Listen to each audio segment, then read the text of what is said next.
Gorman continues his important astrological experiment.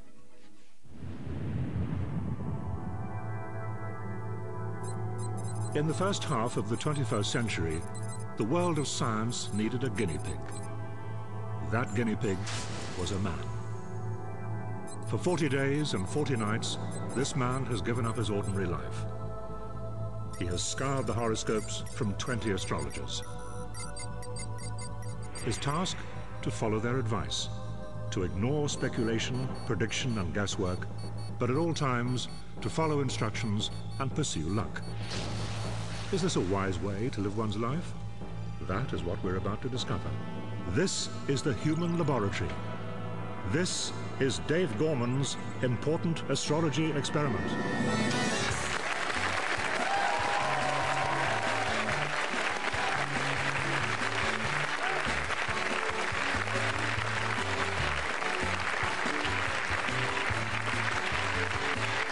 Hello, my name is Dave Gorman. I'm a Pisces, and welcome to the 5th part of my important astrology experiment. Throughout the course of our experiment, I have rigorously obeyed my horoscopes. My twin brother, our control experiment, has ignored his. Whose life is the happiest? That's the question we're asking. To answer it, we have to measure happiness. To do this, we have an astrologically balanced jury of juries here, 12 groups of 12 people, each comprising one of each and every star sign. To guide them, we have a panel of 3 experts in the fields of love, health and wealth. A 3-pronged fork of advice, each prong as sharp and piercing as the next. When we left you last week, our graph was looking like this. As you can see, there I am in the triangle of gloom, miles from the triangle of delight. That's what it looked like on day 27. There are still 13 days to go. Nick, are you ready? Ready. Panel, are you ready? Ready. Jury of juries, are you ready? Ready. Then let the experiment begin. On day 28, astrologer number 9, Russell Grant, said, This is one of the most mystical, magical and psychic times of your life. So why not start to develop your clairvoyant powers with the help of some expert guidance? I needed an expert to help develop my psychic abilities. There was only one man to turn to. Hello, I'm Gorman, and believe it or not, I'm a paranormalist, and I'm passing you telepathically the day I was born.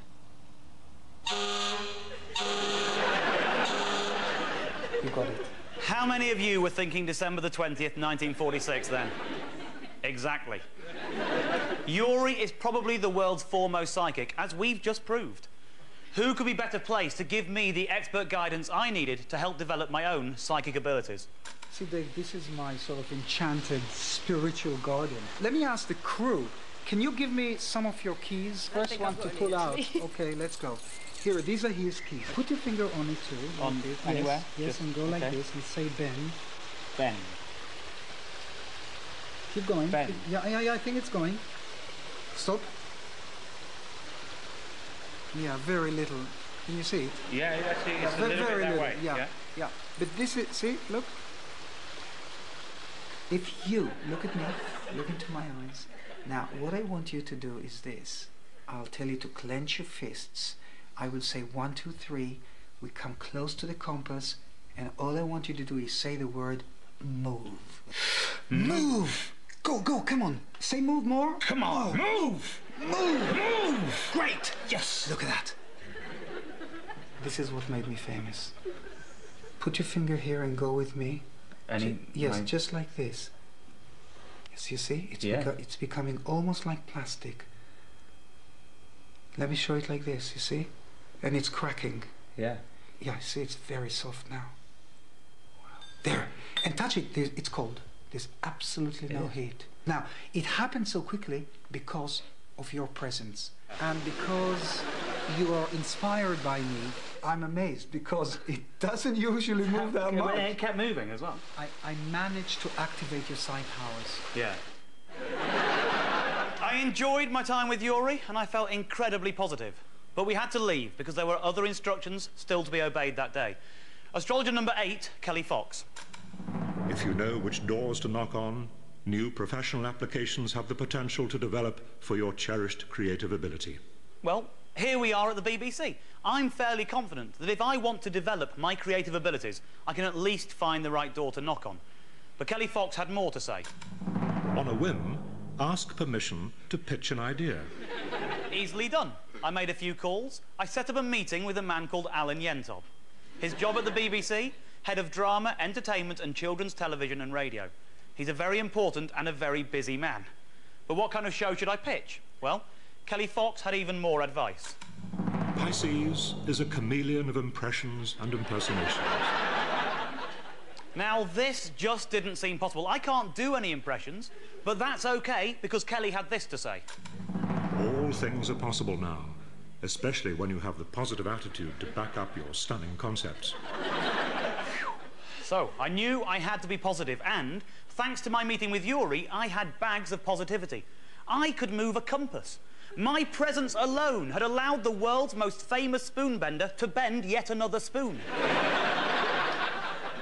So my inability to do impressions wasn't going to stop me from pitching an impressionist show to one of the most important men in British television.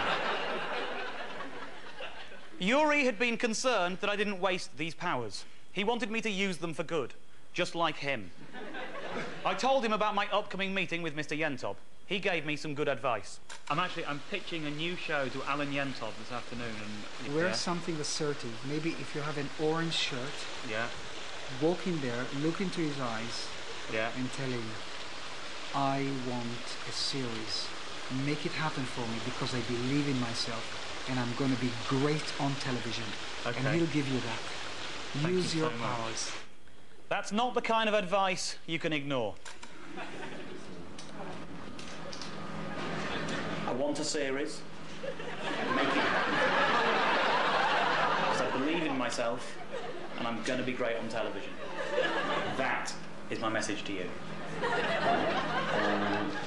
Now, I have to apologise for the quality of the footage here. As you can see, this is secretly filmed. Alan Yentob is hardly going to think it's a regular pitch meeting if I turn up with a crew in tow. So, I got together with a very good friend of mine, Danny, who agreed to come with me so long as he didn't have to say anything. We got a couple of holdalls, cut some discreet holes in them, and then hid a couple of video cameras inside. Danny pointed his camera at me, I pointed mine at a man who can make or break my career. Alan Yentob. Fine. But what do you want to do? Of course, you all know what I wanted to do. I wanted to do exactly what astrologer number 8, Kelly Fox, had told me I wanted to do. I'm a Piscean. I'm a chameleon of impressions and impersonations. Who would you say is Britain's foremost impressionist? Alistair McGowan, Rory Bremner. Apart from them. That's it. I'll give you a clue. You're looking at him. That's my new direction. Impressions. I can do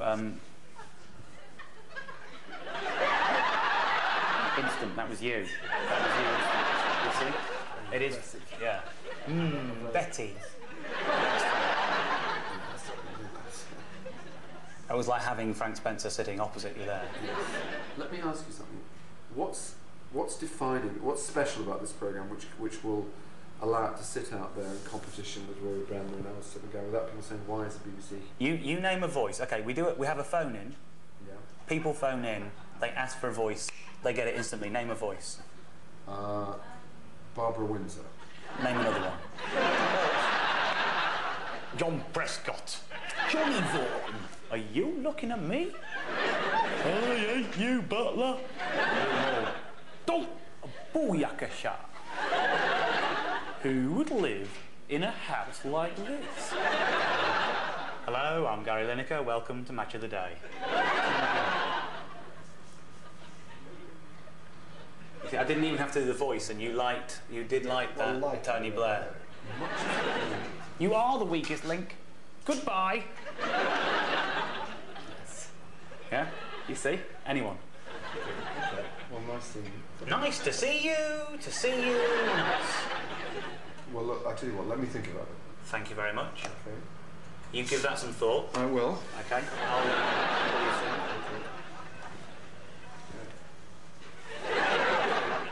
That's great. Thanks. Thanks. Thanks very much. I think that's a winner. I still haven't had a call from Mr. Yentop, but something tells me I might be getting one tomorrow. I'll probably never work at the BBC again. Now, the next day, astrologer number 3, Jacqueline Bigger, wrote... Tonight, off to the gym.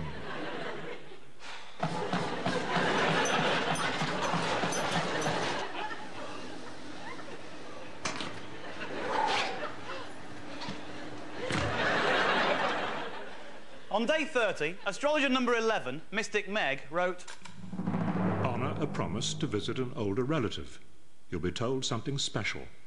Now, on day 17, astrologer number 5, Dajuana Bird, had told me to take an elderly relative to the bingo. I'd gone back to my hometown of Stafford and taken my great Auntie Peg to the bingo. She loved it, and I'd promised her that I would take her again. It was obvious that Mystic Meg was now telling me to honour that promise. Some people who saw that show have said the footage of myself and an elderly lady playing bingo was not particularly exciting. I think when you see this footage, you might well change your mind.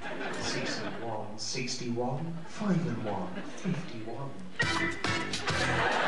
But then again, you might not. Well, that's how days 28, 29 and 30 were for me. Nick, how did you get on for those 3 days? Yeah, I had the flu during this time, so I didn't really do anything. I just tried to stay out of the way of Trace and the kids, because obviously I didn't want them to catch it. OK, well, let's see what the panel make of it. Remember, we are using the metric pleasure decimal gladness system. 1 unit of happiness is equivalent to £1 sterling. That's about 1.7 euros. Our expert in love is Denise Robertson. Denise, love and friendship, what advice have you got for the jury? You have given me a pencil and a pad. What you should have given me is a microscope, because the amount of love in your life this week so far is not detectable by the human eye. I went to see my great auntie. Please.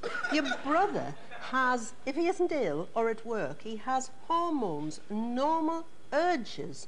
You play bingo. OK, ladies and gentlemen of the jury, please cast your love votes now. You've got to vote for me before you vote for Nick. That's the order it happens. OK. Now, while the computer is working that out, let's check in with our health expert, Dr. Hilary Jones. Hilary, I don't know what the medical community would think about my newfound psychic abilities. I assume it's good for me. Well, I mean, I associate Yuri with the paranormal. I associate you with the abnormal. But enough said. You've been exercising your brain as well as your heart in the gym, and that's got to be good. Exercise is good for all sorts of things. Very positive, so I really approve of that. Your brother, on the other hand, had a bit of flu, and that's very debilitating. Even a doctor won't see you if you've got the flu. So I think your quid's in this week, yeah. OK, I'm looking forward to this. Ladies and gentlemen, please cast your health votes now.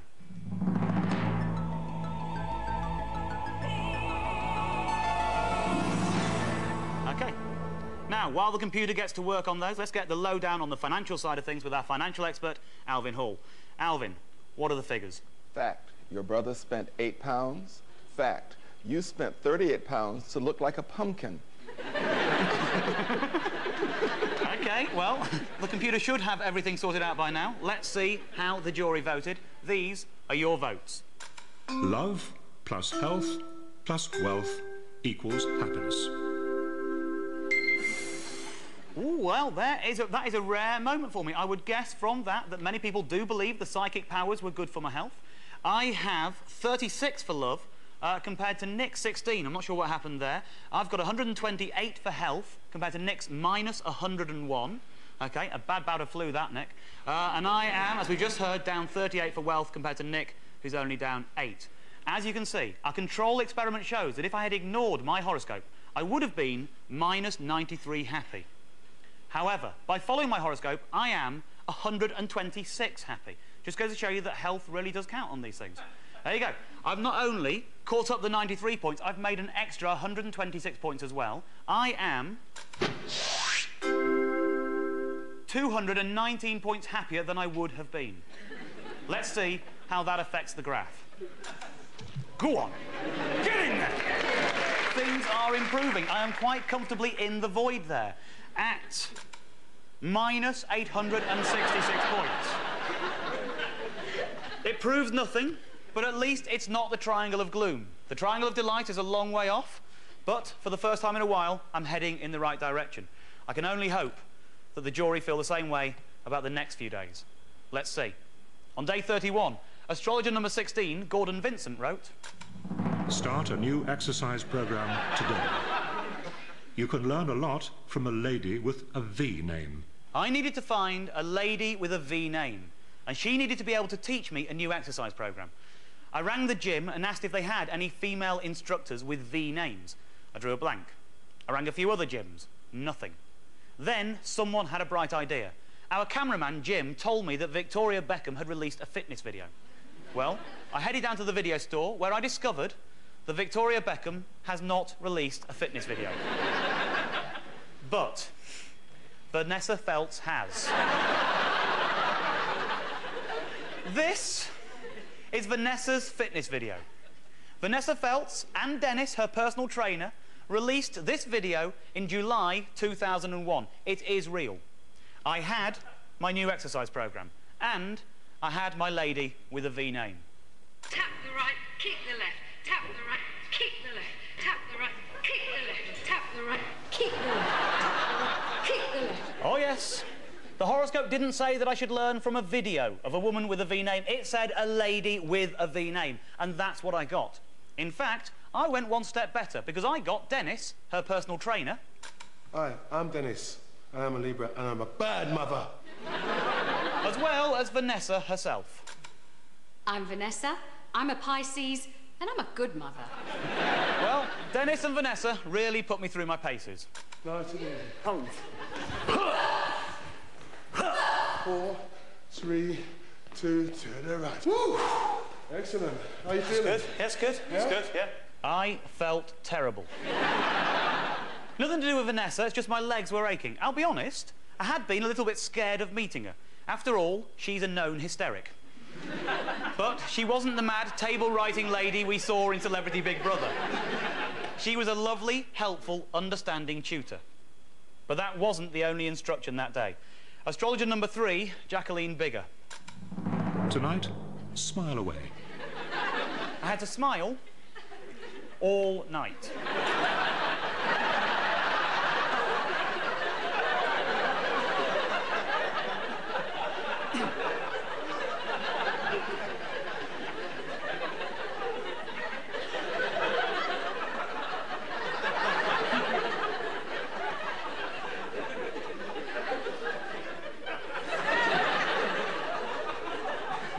Well, much as I'd like to show you all the footage of me smiling for the whole night, time just doesn't allow. I'm sorry to spoil your fun, but we have to move on. Now, the next day, astrologer number 11, Mystic Meg, wrote...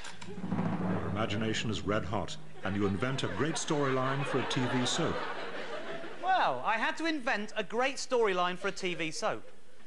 Can I just check? Is that tape still running, by the way? Yep, still smiling. Now, I had to invent a great storyline for a TV soap, but what storyline should I come up with? Mystic Meg herself was to provide the answer.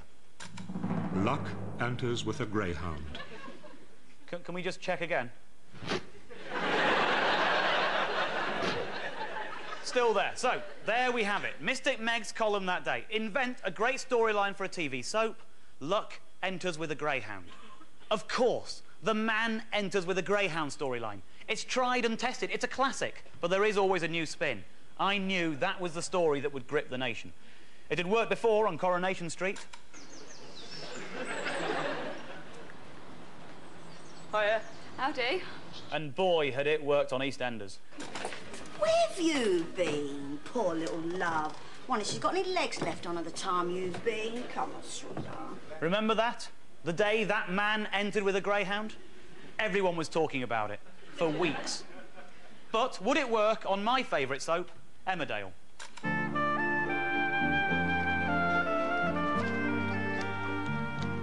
Right, big smiles, everyone. Say cheese. Cheese. That's it. Fantastic. Yes.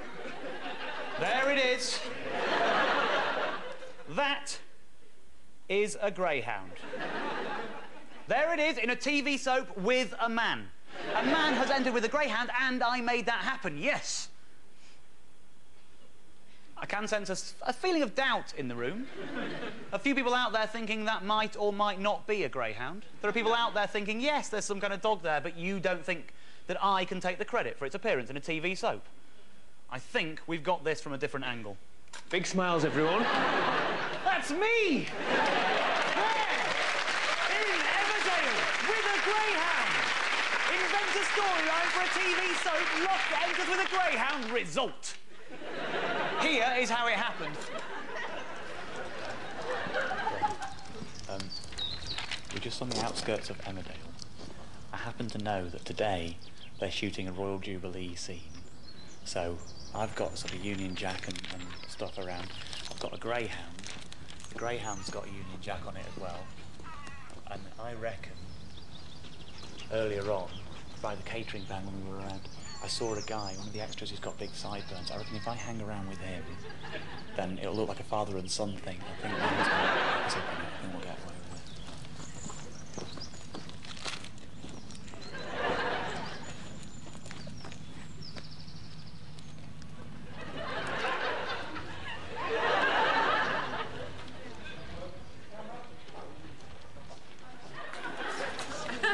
The group over there. I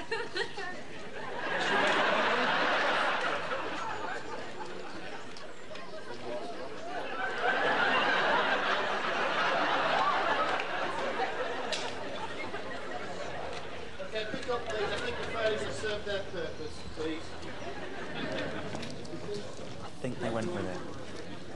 No one seemed to notice, but man entered with greyhound. I got away with it. Now, Emmerdale is recorded near Leeds, so I was spending the night in a hotel. But I was very, very happy. I knew I had created a bit of television history there. I'd taken the man enters with a greyhound plot and taken it to a whole new level. But while I was excited, there were still further instructions to follow that day. For example, astrologer number 9, Russell Grant, had written, "Take the phone off the hook and curl up with a good book." Same time, astrologer number 3, Jacqueline Bigger, said, "Make someone happy." Who's happy? Who's happy? Yes, you are. I returned to London the next day, where I discovered that astrologer number 19, Webb Wombat, had written the following. "Stay in bed." But I'm not in bed, am I? I can't stay in bed if I'm not in it. I had to get out of bed to read his horoscope. What is the point in writing "stay in bed" as a piece of advice in someone's horoscope when they need to sit at a computer in order to read it? How many people do you know with the internet plumbed into their bed? Why didn't he write it yesterday? Tomorrow, stay in bed. That's all he had to do. All it takes is a little foresight, something a man in his job should be blessed with. I feel like writing him a letter that says, "Do not open this letter." Fortunately, not all astrologers are as stupid as that. Number 11, Mystic Meg, also writing on day 33, said, "Luck makes you part of a team of 5 competing for a prize." Thank you, Mystic Meg. You are a voice of reason in an otherwise crazy world. I thought a game of 5-a-side football sounded like the order of the day, so I headed down to the gym to see if I could gate crash a game. There's a game going on. It's 5-a-side, I reckon. Any chance of a kickabout, lads? Now, first things first, if you're trying to get into a 5-a-side game, that's probably not the right number to wear. They weren't very keen on letting a newcomer in. Not only that, but they weren't competing for a prize, the other part of the horoscope. I had something that I thought would solve both problems. All right, if winning team can have those, if you like. They still weren't keen. But I hadn't played my trump card yet. I stole them off Emmerdale. Was that enough? Yeah, okay then. The game was on. Oh, come on! Ah! Sorry. Yeah!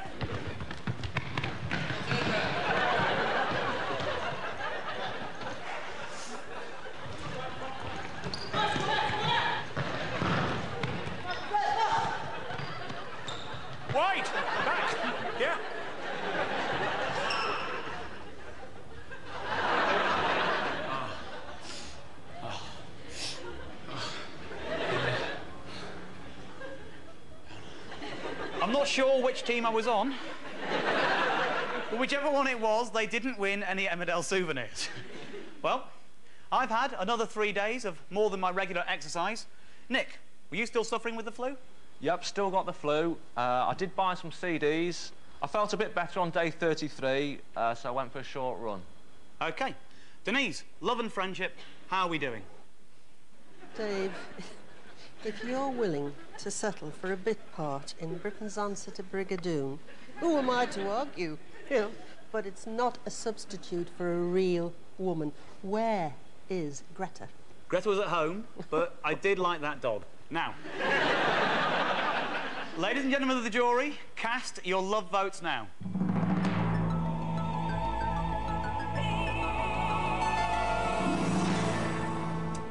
OK, Hilary, how are we doing? Well, you've had lots of different kinds of exercise, which is great, so you don't get into a rut. But the last time I saw somebody smile like that was in intensive care unit. So I'm not happy about that. Relaxation. Dogs are very relaxing. Any kind of pet, pet therapy is really relaxing. So, OK, you've had some relaxation, you've had some exercise, and you're smiling. So, yeah, I'd say that was good. OK, Nick's still got the flu, remember that. Ladies and gentlemen, please, cast your health votes now.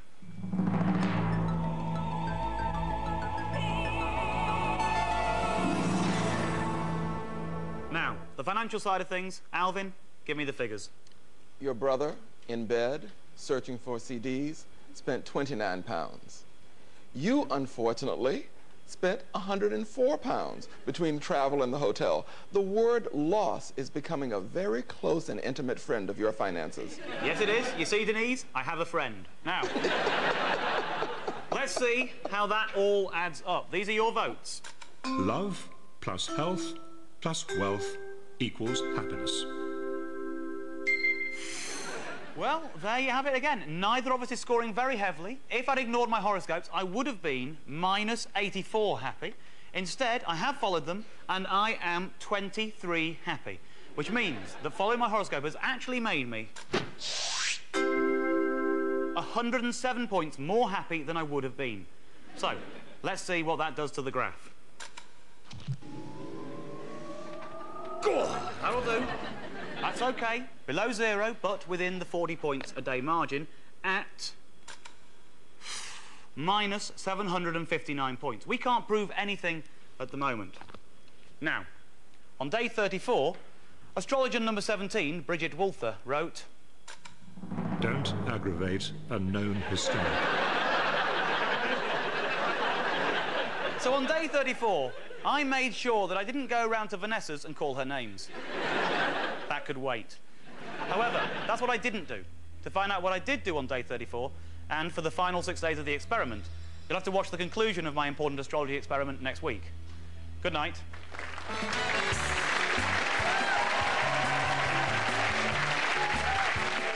I've gone through the looking glass here. Reality has faded. Yes! I don't know whether to cry with you. Happy birthday, Dave. Or cry for you. Happy birthday, me. Beautiful. To be honest, you lot don't really need to film this bit if you don't want to.